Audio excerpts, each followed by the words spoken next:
उपमुख्यमंत्री Eknath शिंदेंचे x account hack, अकाउंटवर तुर्की पाकिस्तानचे व्हिडिओ दिसल्याची माहिती, तक्रारीनंतर अकाउंट पुन्हा रिकव्हर.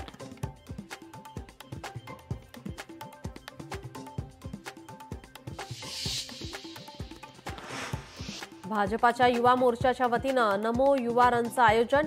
मुख्यमंत्री देवेंद्र फडणवीसांनी नमो युवा रनला दाखवला हिरवा झेंडा. साताऱ्यातही युवा रनला मोठा प्रतिसाद.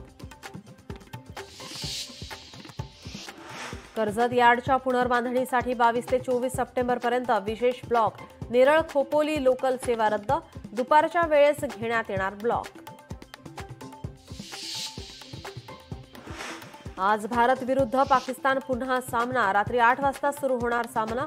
दुबई आंतरराष्ट्रीय क्रिकेट स्टेडियमवर रंगणार सामना.